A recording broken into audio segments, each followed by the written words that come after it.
Hey, I'm Jenna Wolf, certified lactation counselor, parent coach, and extended breastfeeding mom of two. I fully understand the unique challenges of breastfeeding beyond the baby days, and I'm here to take your hand and support you along your journey. So toss that hair in a messy bun, grab a basket of laundry to fold, and let's get started. This is Start to Stop Toddler Breastfeeding. Today's episode is for the stressed out toddler breastfeeding mother. If you are listening and you are feeling like your child cannot tolerate the word no, if you're feeling like your child is melting down constantly, if you're feeling like you cannot get up from the couch, you're just always breastfeeding 24/7, if you feel like you're up all night breastfeeding, if you feel like you are in a hopeless situation that you created, if you feel like the only way out is to wean, but weaning is also simultaneously impossible because if you could have done it, you would have done it. Maybe you also feel conflicted because you don't want to take away something that comforts your child. If you identify with any of that, or maybe you're just like, none of those quite hit the nail on the head, but I've got these other things going on and it's creating a lot of stress and stress around breastfeeding, then you're in the right place. I'm going to be going through how to create an action plan. So it's really a support for you to go and create the action plan. I'm going to give you the steps that you need to take to do that. Also, if you are listening to this and you're on my email list, check your email this week because I'm going to be giving you a worksheet that outlines how to do this. So all the information is in the podcast, but if you want a worksheet that you can follow along with, then make sure that you're on my email list. You can do that by grabbing my Making Changes guide and cheat sheet, which is a great complement to this episode to begin with. But you can do that at ownyourparentingstory.com/guide and grab it there. And then you will grab my email that's coming out. Okay, so let's go through how to create the action plan. So the very first thing that I want you to do when you're creating your action plan is come up with an in-the-moment strategy. An in-the-moment strategy for you, for stress. What I often talk about on my podcast, if you go back to episode, I believe it's 16, the toddler, boob addiction, toddler breastfeeding stress spiral, I break down the toddler breastfeeding stress spiral in more detail. I also have Instagram reels and that kind of stuff about it. So you can check my Instagram, own.your.parenting.story. But I'm going to briefly break it down for you here. If it feels a little bit confusing, there is a graphic on the worksheet. And like I said, you can look in these other places as well, but I'll link them in the show notes too. But I'm going to briefly go over the basics of the toddler breastfeeding stress spiral. You need to understand this a little bit in order to understand your action plan, in order to create your action plan. Okay, you need to know that your child absolutely uses milk for comfort and for connection, among lots of other things, right? So nutrition, sensory needs, all that kind of stuff. But they are using it for comfort. And that's really important because your child's number one need is a present, attuned caregiver. That is physical presence, so you're actually close in proximity, as well as emotional presence. You're attuning to them. You are able to see what's kind of happening in their inner world and help them to get their needs met. The reason why your child's number one need is an emotionally present caregiver is because they require a caregiver to meet nearly all of their needs, right? And so it's not just enough that you're in proximity, but the emotional presence is there too. Now, if we're talking about specifics, I know that that can really bring up a lot of guilt. It does for me too. Like, I'm not emotionally present with my kids 24/7, and you actually don't have to be. The threshold to meet that criteria of being an emotionally present, attuned caregiver is being intentional and attuned about 25% of the time. So rest easy. You're enough. But it's important to understand that that is your child's number one need. So if you're not emotionally attuned and present and there's something particularly stressful happening, it's really important to your child that you become emotionally attuned and present, right? So they're motivated to find that connection and to seek that comfort from you. Okay, so we have that your child uses milk for comfort, that their number one need is a present, attuned caregiver. And then you need to understand that when you are stressed, your child picks up on your stress. This is biologically wired into them, as it is all mammals. We all pick up stress from other adults and other humans. It doesn't have to be adults, it can be children. And I'm going to get into that in a little bit too. That means that if you're feeling stressed out, even if you're not behaving in a way that's like overtly stressed or creating a stressful environment by like throwing things or screaming or yelling, you don't have to be doing those things in order for your child to pick up on your stress, right? Especially if you are starting to feel a little bit disconnected from them and distracted and that kind of stuff. So when your child feels stressed, right, they can feel your stress.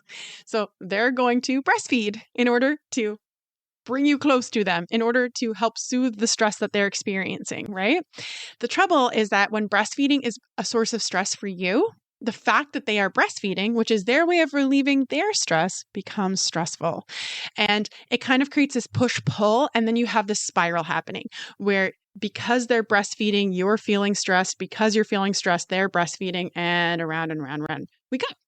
So that's why my first thing is like my first step of the action plan is to find an in the moment calming strategy for you. This can be kind of more body based. It can be more cognitive, more thinking based. Whatever works for you, find something. I do teach a few different strategies inside of my program and with coaching clients in my program on your breastfeeding story. One being like the safe seat, which is a Pure Joy tool like that I have learned from Leslie Potter at Pure Joy Parenting.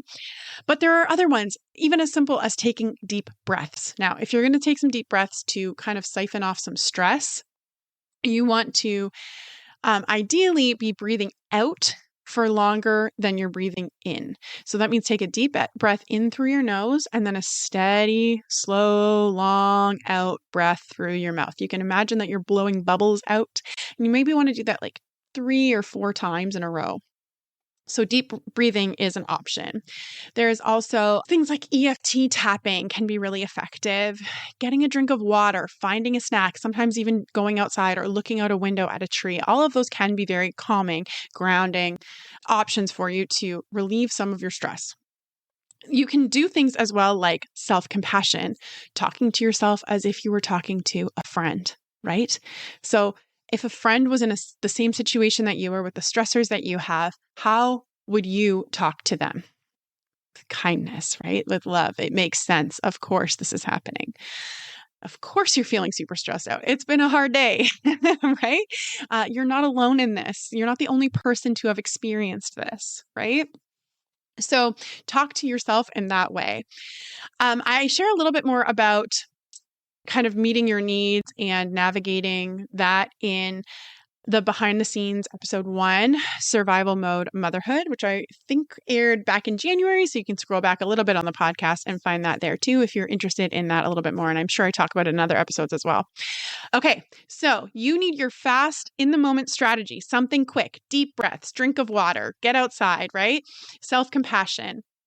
And that's going to at least kind of temporarily break that cycle where you're finding some calm. Now, you need to be able to do those things even if your child is screaming at your leg, right? Because this is about finding that centering, grounding in you, because the same way that your child is going to pick up on your stress, they're also going to share your calm. So if you can find calm, and I'm not just talking about having a calm exterior and pushing things down, I'm actually talking about finding a deep calm inside, because your limbic system, your emotional center in your brain, your stress response inside of your body is going to betray your best attempts at appearing calm. So appearing calm is not the goal. Actually finding some calm is the goal. You don't have to go from 100% stressed all the way down to 0. Just have to be moving that dial down a little bit. Now, I do share a few more things in my free guide, Making Changes. I share a little bit more about that and how to kind of communicate with your child even when you're feeling stressed and what you can do about that. So that might be a good place to look for that in a little bit more detail as well. But find your in the moment strategy. Now, the next thing in your action plan, 1 is get your strategy, your in the moment strategy. Number 2 is to zoom out and look at the big picture. Now, your emotional stress state, right, can be your emotional state, your stress state, your stress response, can be kind of shared and picked up on by your child. But in the same way, if there are other stressors going on in their life, you can be picking up on that too. So sometimes you're feeding off of each other. You are not your child's only source of stress, is kind of my point here.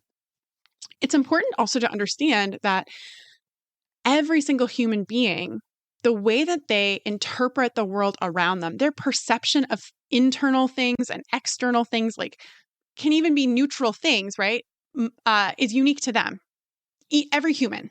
So there are going to be things that your child experiences as stressful that you experience as calming. And there are going to be things that most other kids would experience as stressful and your child experiences it as calming. So we really need to drop all of the judgments and all of the shoulds about like, oh, well, that can't be it, or they're overreacting to that, or, these things are good for them. And these kind of like more normative ways of thinking about things, ways of thinking about things as if they're kind of being held up to this particular standard, what's normal, what's not normal.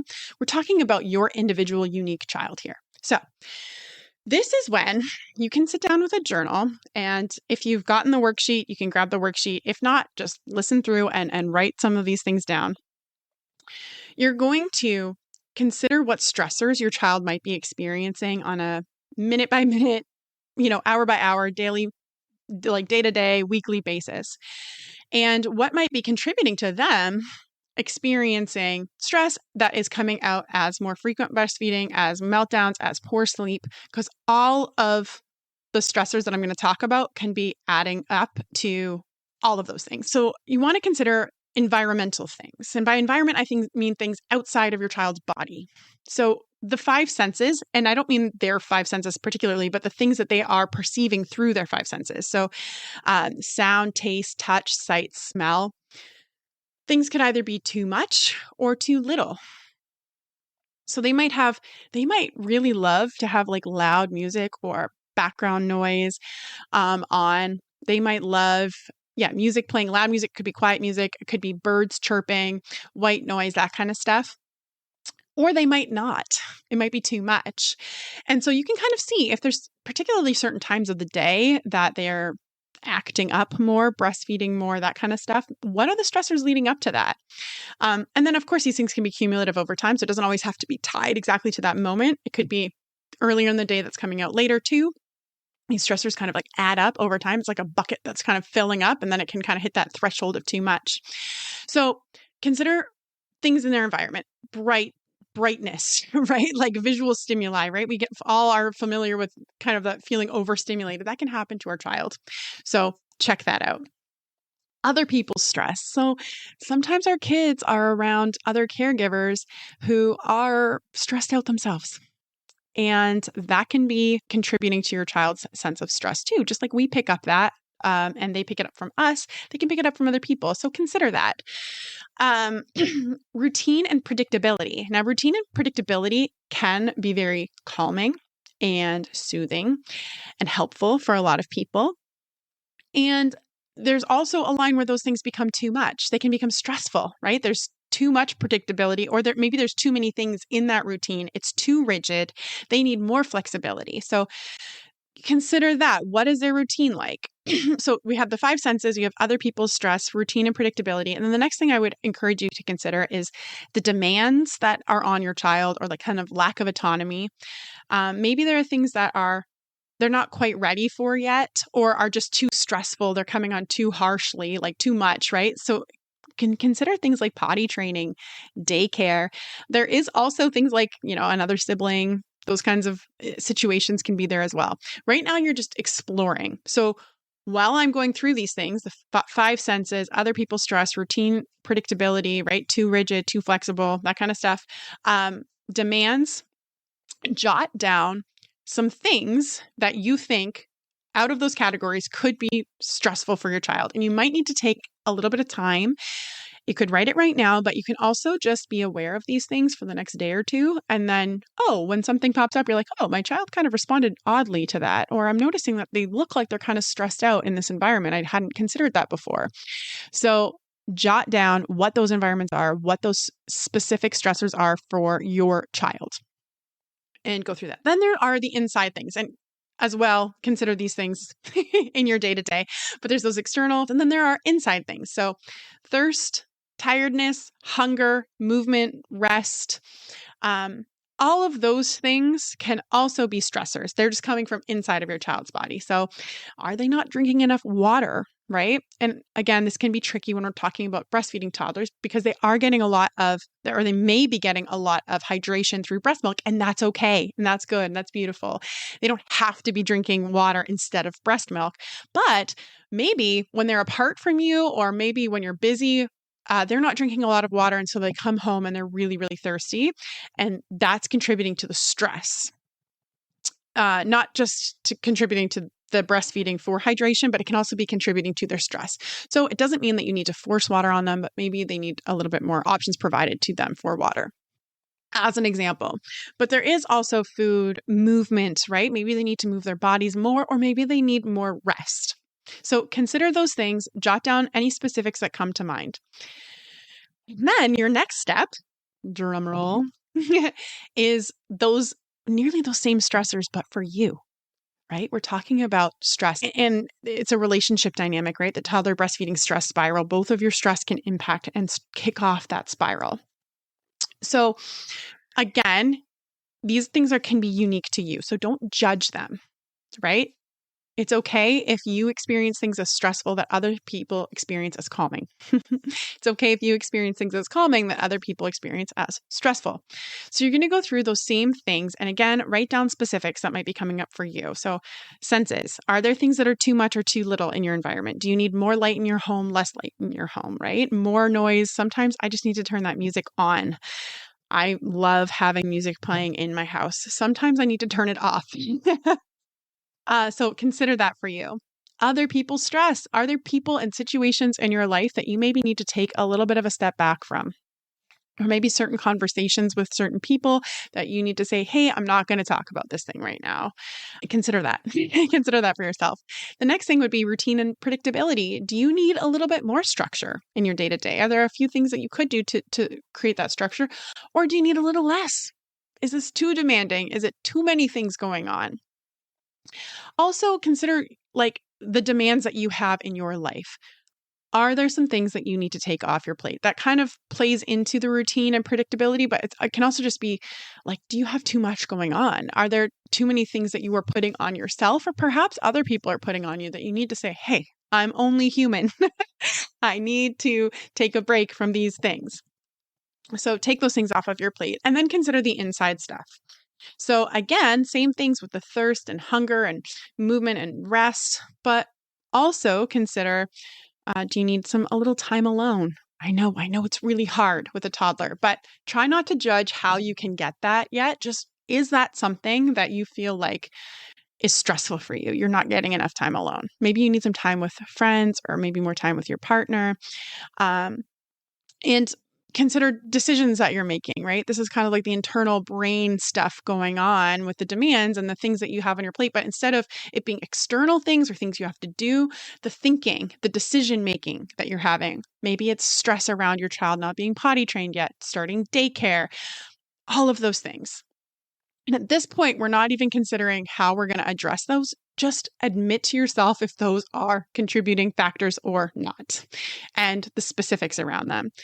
Again, you can take a lot of space to journal about this, or you can just go real quick and jot down a couple. So now you have gone through your quick in the moment, getting out of that toddler breastfeeding stress spiral, calming strategy, the quick one that's just going to bring you a little relief from your stress.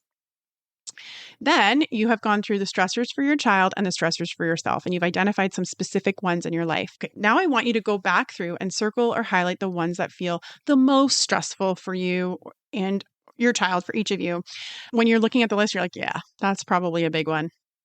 Circle those. If it's 1, if it's 10, whatever, give them a circle. And now take that list that you've made the circle of, or that you've circled, all of the ones that you've circled, take that list and rewrite them.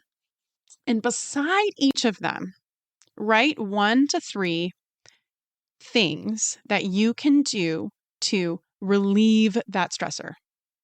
So you can either bring in some more calming things in that moment for that thing. So for example, maybe sitting in the car seat is really stressful for your kid, and you've got a decently long commute to daycare every day, and you've noticed that they get really cranky in that and they have a really hard time.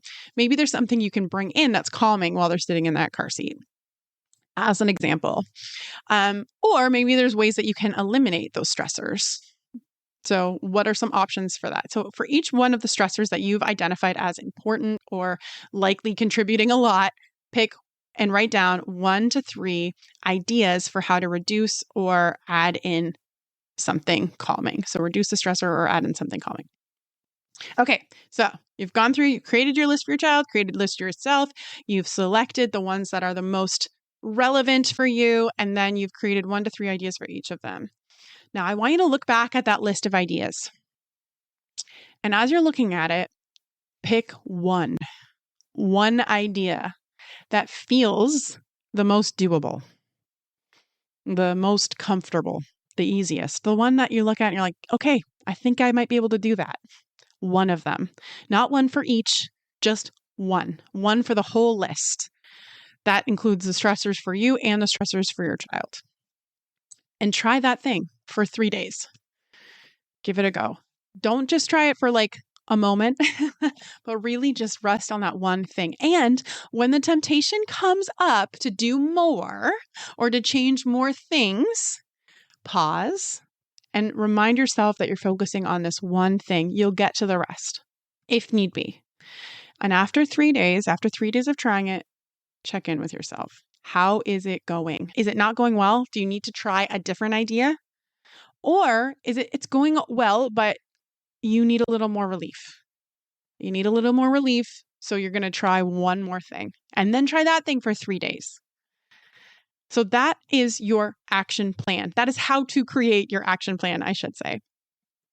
I know I've repeated it a million times, but I'm going to go back and I'm just going to remind you that you are looking for that one in the moment strategy to break that toddler breastfeeding stress spiral, to just kind of get that stress decreasing so you can break out of it in the moment when it's happening. Then you're going to be looking at ways that you can prevent that spiral from kicking off in the first place. So you're looking at stressors inside and outside, right? Like internal stressors as well as those environmental stressors for your child and for yourself. Looking at your day-to-day life, what is coming up? What things are contributing to that spiral happening? And then you're going to pick the ones that are the most relevant, the ones that feel the biggest, like they're really, really crushing you right now. And you're going to create a few ideas for each. And again, that's a way to reduce the stress or add in something calming. And then you're going to pick one, just one of those ideas and give it a try for a few days. This is your action plan to remove that stress. It's not necessarily your action plan for weaning, but it's a critical point. And sometimes, in fact, I experience with a lot of people inside of Own Your Breastfeeding Story or clients that I've worked with in the past, that just doing this can be enough. And the need to wean or the pressure to wean or the pressure to night wean can dissipate. Give it a go. I also want to let you know, if you didn't already hear in the intro, that I have a free live workshop coming up on November 12th. You can register at ownyourparentingstory.com/workshop, or you can click the link in the show notes. It's going to be a live workshop on toddler breastfeeding, boundaries, and weaning. And, of course, as I do all of my work, I'm going to come at that from a real compassionate, gentle approach, and really helping you highlight what are the root causes that are making it difficult to set boundaries and to wean. And I'm also going to be having a live Q&A at the end of that workshop. So if you've been working on this, you'll have a week or two to take some time to go through this. Come to the live workshop and we can talk about it. Ask your questions. That's when I'm going to be doing some coaching and all of that fun stuff. So come live. If you can't come live, that's okay. Register anyways, and you're going to get a copy of the recording that will be available for a few days after the workshop. You'll have time to catch up and watch the recording and still get all the goodness. All right, that's enough for me for today. I'm really excited to see how your action plans go. So shoot me the DMs on Instagram, send me an email, let me know. I'm really excited to hear from all of you. If you loved this episode, make sure you hit that subscribe button so that you don't miss any episodes in the future. Also, check out my breastfeeding toddler communication guide and cheat sheet to learn how to say no to the feed while still saying yes to the need at www.ownyourparentingstory.com/guide. And that concludes another episode of Start to Stop Toddler Breastfeeding. The theme song is Little Balloon by Jenny and Tyler, and it has been a pleasure to share this time with you. I'll catch you in the next episode.